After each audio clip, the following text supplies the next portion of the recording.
ya uanzishaji wa mfumo wa kitaasisi wa kiserikali kwa usimamizi wa elimu na mafunzo ya ufundi stadi, pamoja na miaka 30 ya uanzishwaji wa mamlaka ya elimu na mafunzo ya ufundi stadi. Ndugu wadau mlioko hapa, nitumie nafasi hii kuipongeza sana Wizara ya Elimu, Sayansi na Teknolojia, bodi na management ya VETA kwa kuandaa tukio hili muhimu na la kipekee linalotoa fursa ya kutathmini mafanikio yaliyopatikana, lakini pia changamoto zilizopitiwa na mikakati ya kuboresha sekta ya elimu na mafunzo ya ufundi stadi. Ndugu wadau, leo hii mgeni rasmi aliyekuwa awepo hapa mbele yenu ni Mheshimiwa Dr. Samia Suluhu Hassan, Rais wa Jamhuri ya Muungano wa Tanzania. Kutokana na majukumu yake mengi, amenituma kuja kumwakilisha, na anapokuja kumwakilisha nimekuja na salamu zake nyingi kwenu wana VETA, wadau wa sekta ya ufundi stadi na wote ambao mko kwenye ukumbi huu. Mheshimiwa Rais anawasalimia sana. Pamoja naye nimekuja na salamu kutoka kwa Mheshimiwa Dr. Philip Isdor Mpango, Makamu wa Rais wa Jamhuri ya Muungano wa Tanzania, anaungana na Mheshimiwa Dr. Hussein Ali Hassan Mwinyi, Rais wa Zanzibar na Mwenyekiti wa Baraza la Mapinduzi. Viongozi hawa wote wanawapongeza kwa ushiriki wenu katika tukio hili muhimu la kihistoria, na wanatambua umuhimu wa sekta ya elimu na mafunzo ya ufundi stadi katika kuleta mabadiliko chanya kwenye jamii na kwa taifa kwa ujumla. Lakini pia wameahidi kuendelea kusimamia na kukuza sekta hii ili iweze kutimiza ndoto na malengo ya kila anayejiunga kwenye fani ya ufundi na ufundi stadi.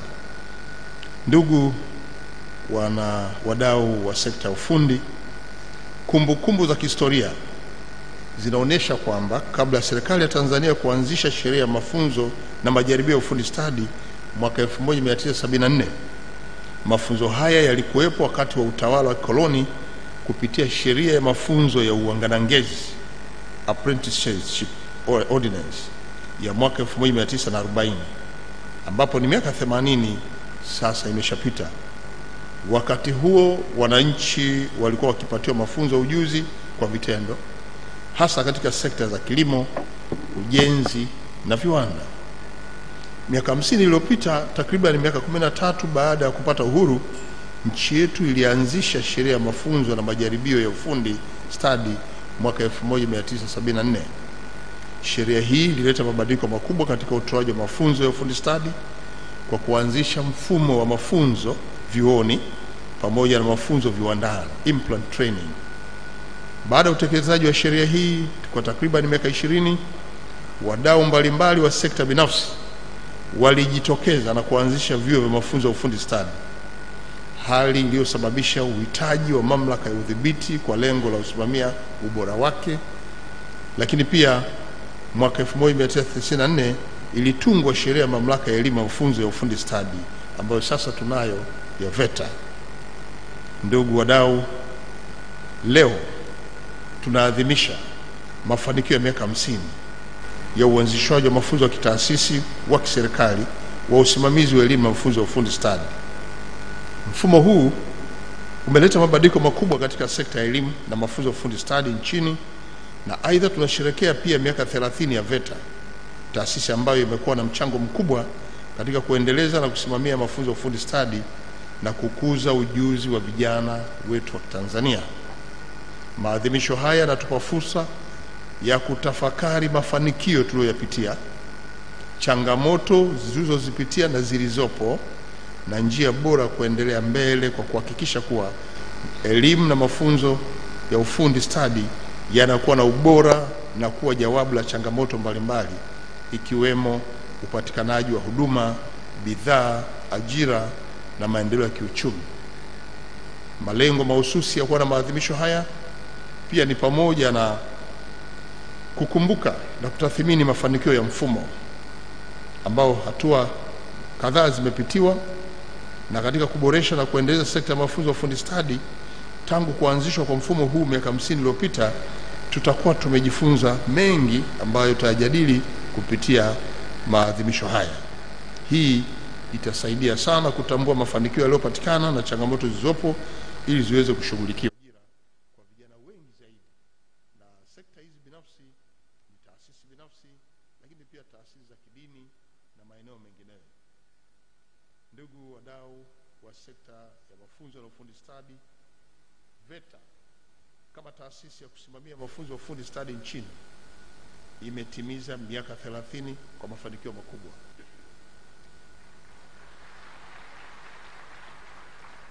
VETA imejidhatiti katika kuboresha mafunzo, kuanzisha programu za mafunzo ya ufundi stadi katika nyanja mbalimbali, na imefanya kazi kwa karibu na sekta binafsi na mashirika ya kimataifa ili kuhakikisha kwamba mafunzo yanayotolewa nchini yanatoa majawabu ya kupata huduma, bidhaa na ujuzi unaohitajika kwenye soko. Katika kipindi cha miaka 30, VETA imeanzisha vituo vingi vya mafunzo nchini nzima na kuwekeza katika vifaa vya kisasa vya kufundishia na kujifunzia. Kama ilivyozungumzwa na waliotangulia, VETA ina jumla vyuo 80 vinavyofanya kazi kwa sasa, ambapo 25 ni vya hadhi ya ngazi ya mkoa na 55 ni vya ngazi ya wilaya. Hii ni hatua kubwa ambayo imetuletea mafanikio, haipaswi kuacha bila kujipongeza. Tujipongeze wa Tanzania. Na ili kufikia dhamira ya kuwawezesha Watanzania kiujuzi, Mheshimiwa Dr. Samia Suluhu Hassan, Rais wa Jamhuri ya Muungano wa Tanzania, ameongeza vyuo 65 ambavyo vitaendelea kujengwa katika mikoa na wilaya hapa nchini, na hivyo ujenzi wa vyuo hivi ukikamilika, VETA itakuwa na vyuo 145 katika ngazi ya mikoa na wilaya zote hapa nchini. Lakini vile katika vyuo 80 vilivyopo, vyuo 30 vilikamilishwa katika kipindi cha serikali ya awamu ya 6. Tuna kila sababu ya kumpongeza rais wetu kwa kazi kubwa anayoifanya na anayowafanyia Watanzania, na hasa vijana katika kufungua fursa za ujuzi mahiri kwenye sekta mbalimbali. Na serikali ya awamu ya 6 kwa kutambua umuhimu wa kuwekeza zaidi katika kutoa mafunzo ya ufundi stadi nchini, imeongeza bajeti ya VETA kutoka bilioni 54 mwaka 2021 hadi kufikia bilioni 85 kwa mwaka wa fedha 24-25. Na hili ni ongezeko la 57.4%. Katika kukuza ujuzi kupitia mfumo wa uanangezi, serikali kupitia ofisi ya Waziri Mkuu yenye Wizara ya Kazi, Ajira, Vijana na Wenye Ulemavu inatekeleza programu ya kukuza ujuzi nchini inayowezesha nguvu kazi ya taifa kupata ujuzi na stadi za kazi stahiki ili kumudu ushindani katika soko la ajira. Kupitia programu hii, vijana wenye uhitaji waliohitimu ngazi mbalimbali za elimu wanapatia mafunzo ya ufundi stadi na kukuza ujuzi wao na stadi za kazi kwa mfumo wa uanangezi, kwa serikali kufadhili ada ya mafunzo kwa 100%. Mafunzo haya yaliendeshwa kwa ushirikiano na vyuo vya ufundi stadi vya umma, lakini pia vya binafsi. Maeneo ya kazi tuliyatumia pamoja na waajiri walitumika walioweza kupokea vijana wa fani mbalimbali. Na fani hizo ilikuwa ni pamoja na usafirishaji, tehama, madini, kilimo, ujenzi, ubunifu wa mitindo na ushonaji nguo, huduma za hoteli na utalii, ufundi bomba, uwashi, useremala, ufundi magari na mitambo, uchomeleaji na uunganishaji wa vyuma, utengenezaji wa vipuri vya mitambo, ufundi umeme wa magari, lakini pia majumbani na viwandani, upakaji rangi na maandishi ya alama. Na katika mpango huu wa mafunzo, zaidi ya 60% ya muda wao unatumika kwa ajili ya mafunzo na 40% ni ya nadharia. Hata hivyo, kulikuwa na uhitaji pia fani ya ususi na kwa maana ya saluni. Ndugu wananchi, kwa mujibu wa Sera ya Taifa ya Ajira, ajira ni shughuli yoyote halali anayoifanya mtu mwenye umri wa kufanya kazi kwa hiari na kwa kujipatia ujira au mshahara. Na ajira inaweza kawa ajira ya ujira kwa maana ya wage or paid payment, ambapo mtu anakuwa ameajiriwa na mtu au taasisi ambayo haimiliki, au ajira binafsi ambapo mtu anakuwa amejiajiri mwenyewe, na ajira hii binafsi inaweza kuwa kwenye sekta rasmi kwa maana ya shughuli inayotambulika na mamlaka mbalimbali za serikali, na mhusika analipa kodi na tozo zote zinazohusika. Hii ndio tofauti ya ajira rasmi na ajira ambazo si rasmi. Vile vile ajira binafsi inaweza kuwa kwenye sekta isiyo rasmi kwa maana ni shughuli halali inayompatia mtu kipato, lakini haisajiliwa na mamlaka mbalimbali za serikali. Na hii inahusisha shughuli za kilimo na biashara ndogo ndogo, ambapo watu wengi duniani wapo kwenye ajira hizi. Swala la umri kwenye ajira limezingatiwa kwamba unapoajiri mtoto yoyote yule, hakikisha unamwajiri kijana mwenye zaidi ya umri wa miaka 15 na kuendelea. Takwimu za shirika la kazi duniani zinaonyesha kuwa takriban 70% ya ajira zote duniani ni ajira binafsi, na ajira hizi ni kwa watu wenye elimu ya ufundi stadi, ambapo wengi wao wameajiriwa katika sekta za kilimo, ujenzi, usafirishaji na huduma za kijamii. Na kwa upande wa nchi yetu, takwimu za ajira zilizozalishwa kati ya mwaka 2020 mpaka 2024 zilifikia 7,015,331, ambapo ajira binafsi katika sekta isiyo rasmi imeajiri watu 6,01,07,458, sawa, ikiwa na 87.1%, ambapo wengi wao wana elimu ya ufundi stadi. Lakini pia sekta isiyokuwa rasmi imeajiri watu 907,873, sawa na 12.9%, ambapo wengi wao ni wale wenye elimu ya juu. Ndugu wananchi, mwenendo huu wa kidunia unaonyesha wazi kwa mafunzo ya ufundi stadi ni nguzo muhimu katika kutengeneza fursa za ajira na kukuza uchumi wa nchi yoyote ile. Na hivyo wahitimu wa mafunzo ya ufundi stadi wana fursa kubwa ya kupata ajira au kujiajiri, hasa katika sekta isiyokuwa rasmi ambayo inahitaji stadi maalum za kiufundi. Niendelee kusisitiza kwa mafunzo haya ni muhimu sana katika kuboresha maisha ya wananchi, hususani katika sekta zinazochangia kwa kiasi kikubwa katika kuzalisha ajira kama vile kilimo, ujenzi na biashara.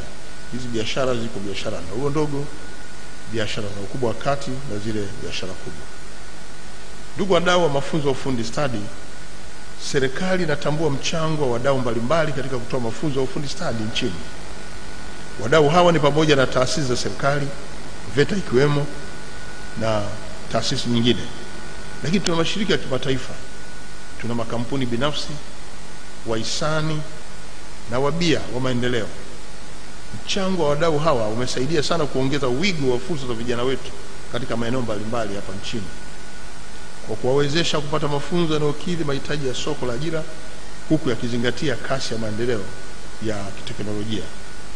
Nitumie nafasi hii kuwapongeza wadau wote wa sekta binafsi, taasisi za kidini na za kiraia kwa kushiriki kamilifu katika kuanzisha vyuo na kutoa mafunzo ya ujuzi na ufundi stadi. Hadi sasa tuna jumla ya vyuo visivyo vya serikali vya elimu na mafunzo ya ufundi stadi vipatavyo 825 na kufanya idadi ya vyuo vyote nchini kuwa 905. Hii ni hatua kubwa ya kujipongeza wa Tanzania. Na leo nimefarijika sana niliposikia kwamba VETA ina mpango wa kushirikiana na mafundi wabobezi katika fani mbalimbali, ikiwemo na Jeshi la Kujenga Taifa JKT, Jeshi la Magereza, na hawa katika kutoa mafunzo kwa vijana wetu. Ushirikiano huu utaleta mchango mkubwa kwa wahitimu kupata ujuzi kupitia ushiriki wao katika miradi ya uzalishaji mali, jambo litakalowapa fursa vijana wetu kujiajiri au kuajiriwa na hatimaye kuchochea maendeleo ya uchumi wa nchi. Na kupitia programu ya mafunzo ya uzoefu wa kazi wanangezi inayosimamiwa na ofisi ya Waziri Mkuu, kampuni na taasisi nyingi zimeweza kushiriki na kusaidia wahitimu wa ngazi mbalimbali za elimu kupata uzoefu halisi wa kazi walizozihitaji, jambo linaloongeza uwezo wa wahitimu, linaloongezea uwezo wa wahitimu wetu. Nitumie fursa hii kupongeza na kuhamasisha taasisi na kampuni binafsi kuendelea kutoa fursa ya mafunzo ya uzoefu wa kazi kwa wahitimu wetu, na niwasihi makampuni binafsi kuendelea kuruhusu wahitimu kuja kujitolea katika maeneo yenu ya kazi, ikiwa ni mafunzo ya vitendo wanapokuwa vyuoni, kitendo ambacho kitatoa nafasi nyingi kwa waajiriwa wetu au kwa vijana wetu ambao wanajifunza ufundi stadi kuzoea kutenda kazi wanapokuwa maeneo yenu ya kazi. Lengo ni kuwapata vijana waliobobea katika ufundi stadi na kupata ujuzi wa kutosha, ili pia kupata wafanyakazi walio bora. Ndugu wadau, ninapoelekea kuhitimisha hotuba yangu, nitumie fursa hii kusisitiza masuala muhimu yafuatayo. Moja, kwa ufundi stadi nchini, hakikisheni kwamba mafunzo yanayotolewa yanazingatia mahitaji halisi ya soko la ajira. Mahitaji ya soko la ajira tunayajua kwa kufanya tafiti za mara kwa mara kwa ushirikiano kati ya serikali, sekta binafsi na mashirika ya kimataifa. Lakini la pili, katika zama hizi zenye kasi ya maendeleo ya teknolojia, ni muhimu sana kwa VETA kuendelea kujiimarisha kukabiliana na mabadiliko ya kiteknolojia. Hakikisheni mnatoa mafunzo ya ufundi stadi yanayoendana na mabadiliko ya teknolojia na kuhakikisha kwamba mafunzo hayo yanayojumuisha ujuzi wa teknolojia ya kisasa kuwa zinachochea uzalishaji wenye tija. Tatu, kwa Wizara ya Elimu yenyewe, Sayansi na Teknolojia, kwa kushirikiana na Ofisi ya Rais TAMISEMI, pia Wizara ya Viwanda na Biashara, hakikisheni vyuo vya ufundi 65 vinavyoendelea kujengwa na serikali vinakamilika haraka ili kuongeza fursa za mafunzo katika wilaya kwa vijana wetu ili waweze kupata ufundi mapema iwezekanavyo. 4, VETA tena, hakikisheni mnatangaza fursa mafunzo zilizopo ili vijana hawa na wale walioko vijijini waweze kutumia fursa zilizopo. Inawezekana kabisa kuwa wapo vijana katika maeneo mbalimbali nchini, hasa vijijini, ambao hawana taarifa ya fursa zilizopo za mafunzo ya VETA. Kupitia maadhimisho haya, ni fursa mzuri ya kutangaza VETA yenyewe, shughuli zake, aina ya mafunzo yanayotolewa kwenye vyuo vyetu na kuwaambia sifa za kwenda kusoma. Lakini swala la sifa sina mashaka. Nilipokuwa kwenye mapitio ya mabanda maonyesho, nilienda pale VTA ya Zanzibar, nikaenda pia na banda la VETA. Sifa ni kujua kusoma na kuandika. Unaweza ukasoma ufundi ukaujua, ukawa mahiri kwenye eneo hilo, ukafanya kazi zako, na ushuhuda upo kwenye maeneo mbalimbali. 5, taasisi zote zinazotoa mafunzo ya ufundi stadi, na naamini wengi mko hapa kutoka taasisi binafsi, taasisi za dini, hakikisheni mnashirikiana na viwanda, waajiri na mashirika mbalimbali ndani na nje ya nchi ili kutoa fursa za mafunzo kwa vijana wetu yanayoendana na mahitaji ya soko letu la ajira. Na 6, wazazi na vijana kwa ujumla, tumieni fursa za mafunzo ya ufundi stadi zilizopo nchini kupitia vyuo vilivyojengwa kwenye mikoa na wilaya yetu, kuwapeleka vijana kupata ujuzi utakaowezesha kujishughulisha na kujipatia kipato kutokana na shughuli yake, kutokana na ufundi aliojifunza kwenye vyuo vyetu. 7, natoa rai kwa mashirika ya kimataifa na washirika wa maendeleo wote ambao mmekuwa mkishirikiana na serikali yetu kuendelea kuchangia vifaa, fedha, ushauri wa kitaalamu na kuanzisha programu mbalimbali za kubadilishana maarifa. Ushirikiano huu utatuwezesha kuibua teknolojia na mbinu mpya ya kufundisha na kujifunza, hivyo kuboresha ubora wa mafunzo yanayotolewa katika vyuo vya ufundi stadi hapa nchini.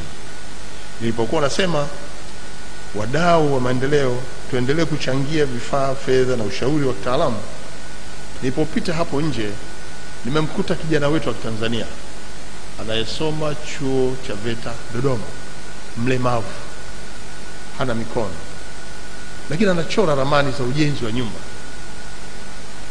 na pale amenichorea kuthibitisha kwamba kazi ile ameifanya yeye mwenyewe, na anatoa maelezo.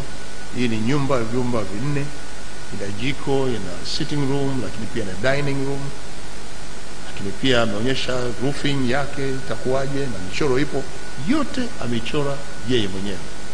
Hawa vijana wanahitaji kuungwa mkono. Wakati serikali inaendelea kutoa fursa za jumla, basi wadau wanaoguswa, wanaopenda maendeleo ya kijana yule, huko muhimu wa kumuona namna ya kuweza kumuimarisha na kumpa fursa zaidi. Hata hivyo VETA mnapopata hawa, basi ni vyema wizara ikajua, ili waandalie programu endelevu. Baada ya kumaliza, asirudi nyumbani akabaki tu, achukuliwe kijana huyu mlemavu na ujuzi wake, aendelezwe, anapojianzishia aonyeshwe fursa za kupata mikopo, ili aweze kukopa mikopo kwa ajili ya mtaji wa kuanzisha taasisi yake. Huu ndio mkakati wa serikali, na kwa hiyo mkurugenzi mkuu wa VETA agiza wakuu wa vyuo nchini kutambua vijana hawa ambao wanapata ujuzi. Na ya mwisho, nitoe wito kwa Watanzania wote na taasisi zote mbalimbali za umma hapa nchini kuwaunga mkono wazalishaji wetu na wajasiriamali waliopo nchini kwa kununua bidhaa zao na kuzitumia bidhaa hizo wanapozizalisha, ili ziweze kuwawezesha wao wenyewe kuendeleza uzalishaji wa bidhaa hiyo, lakini pia kushiriki katika ujenzi wa uchumi na kukuza mapato yao binafsi na taifa kwa ujumla. Waheshimiwa mawaziri, makatibu wakuu, wakurugenzi na viongozi wote kwa jumla, na wadau wetu wa vyuo wakiwemo wanavyuo, tunapoadhimisha miaka 50 ya mfumo wa kitaasisi wa kiserikali na usimamizi wa elimu na mafunzo ya ufundi stadi, na tunapoadhimisha miaka 30 ya VETA, tunapata fursa kutafakari mabadiliko ambayo tumeyaona na jinsi tutakavyoweza kuyaboresha zaidi. Tumieni fursa ya maadhimisho haya kuweza kuweka mwelekeo wa kitaifa, kutoa ushauri wa namna kuboresha mafunzo stadi hapa nchini. Wale ambao mnaendesha vyuo, mna nafasi nzuri ya kueleza changamoto. VETA yenyewe ina nafasi nzuri ya kueleza changamoto zilizopo na namna kuzitatua. Huo mjadala unaendelea huko mtaani, serikali ichukue muhimu yale yote ambayo ni bora katika kuboresha mfumo wetu wa ufundi stadi hapa nchini, ili tuingize sasa. La upiti tu hovyo, una mambo mazuri ambayo yanashauri pia serikali namna ya kwenda. Na mimi nimeushuhudia na naufuatilia kwa ukaribu. Hakika unatija mjadala ule. Ule mjadala unatija kwa sababu wako ambao wanapinga, lakini wengine wakuja kurekebisha, na wako ambao wanasema namna mzuri ya kwenda vizuri, ili na sisi tuweze kubadilika na kwenda. Kwa hiyo tutumie pia nafasi ya maadhimisho haya, kwamba maadhimisho yamekuja wakati mzuri kwenye mjadala huo, twende nao vizuri na tufanyie kazi.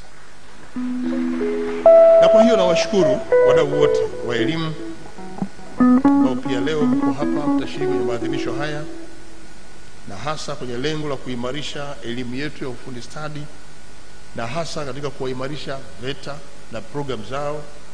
Na hii ndio itakuwa njia nzuri ya kwenda kuifanya VETA kuwa taasisi inayotoa mafunzo mahiri na stadi ya ujuzi kwa kiwango kinachohitajika. Niwapongeze sana VETA kwa mkakati huu na hatua mlioifikia. Mafanikio tumeyaona, ushuhuda clip ambayo tumeona wajasiriamali mbalimbali wakieleza kazi wanazofanya.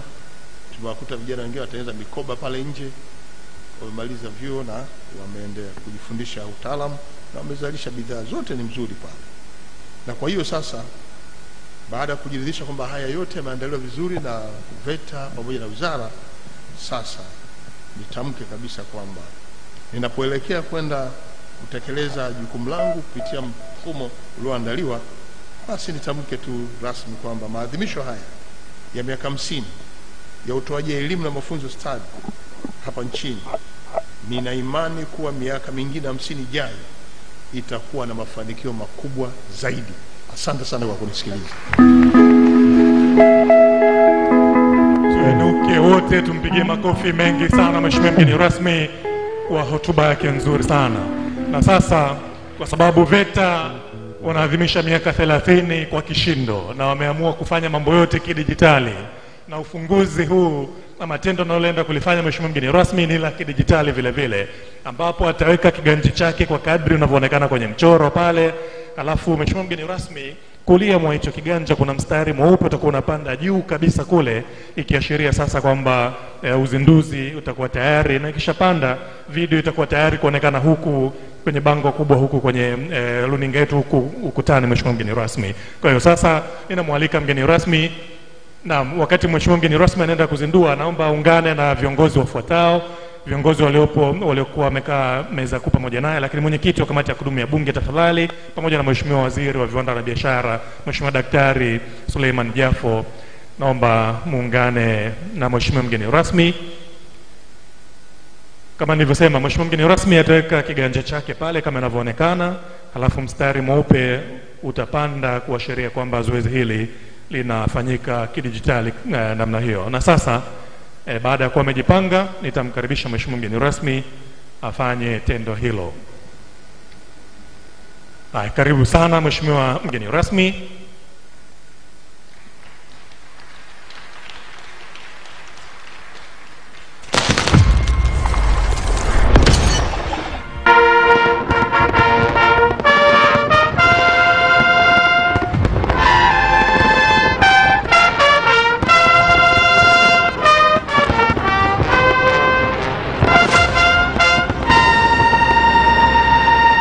Makofi mengine mengi sana tafadhali. VETA hoye! Mheshimiwa mgeni rasmi hoye! Asante sana Mheshimiwa mgeni rasmi. Baada ya kutufungulia sasa kilele hiki cha maadhimisho, ninakuomba usogee hapa mbele Mheshimiwa mgeni rasmi kwa ajili ya zoezi la ugawaji wa zawadi, tuzo kwa makundi mbalimbali, ambao kwa haraka sana Mheshimiwa mgeni rasmi tutaanza utoaji wa zawadi hizi kwa mtiririko ufuatao. Kwanza, kwa kutambua umuhimu wa miaka 50 ya mfumo kama ambavyo lielezwa Mheshimiwa mgeni rasmi, tunaenda kutoa tuzo kwa makatibu wakuu wa Wizara ya Elimu tangu mwaka 1975, lakini kwa uwakilishi atapokea mmoja ambaye yupo mbele hapa jukwani pamoja nayo Mheshimiwa mgeni rasmi. Si mwingine ni Profesa Sifuni Mchome ambaye amekuwa katibu mkuu wa Wizara ya Elimu tangu mwaka 2015 mpaka 2013 kumradhi, mpaka 2015, na wengine nitawataja wakati yeye anakuja mbele kupokea zawadi hiyo. Karibu sana Mheshimiwa mgeni rasmi kwa ajili ya zoezi hilo la ugawaji wa zawadi. Kama nilivyomtaja sasa, Profesa Sifuni Mchome kwa niaba ya makatibu wakuu wa Wizara ya Elimu wote atapokea kwa niaba yao. Wengine ambao wamewahi kuhudumu hapo ni pamoja na Gwagilo Saif Tungenie, Remi Linjewile, mwingine ni Omari Joseph Ngonyani, Wilfred Mwabulambo, Kenya Hassan, Solomoni Odunga, Abubakar Lajabu, Mary Mushi, Mwantumu Malale, Nomi Katunzi, Profesa Hamisi Dihenga na Profesa Sifuni Mchome sasa ambaye yuko mbele yako Mheshimiwa mgeni rasmi, yeye ndio tamkabidhi. Lakini mwingine ni Maimuna Tarishi, tumkabidhi mgeni rasmi, tumkabidhi waziri atamkabidhi Mheshimiwa mgeni rasmi, alafu itaenda kwa anayepokea zawadi hiyo ambaye ni Profesa Sifuni Mchome ambaye anapokea tuzo ya kutambua mchango wao makatibu wakuu waliohudumu Wizara ya Elimu. Nimemtaja Leonard Akwilapo, lakini yupo Eliamani Sedoyeka, Francis Michael pamoja na Caroline Nombo ambaye ni profesa na ambaye anahudumu mpaka hivi sasa. Baada ya makatibu wakuu, watu binafsi pia ambao wametoa mchango wao ndani ya VETA, kwa niaba ya wote atapokea Kintu Kilanga. Kintu Kilanga tafadhali tuchangamke. Wengine ni marehemu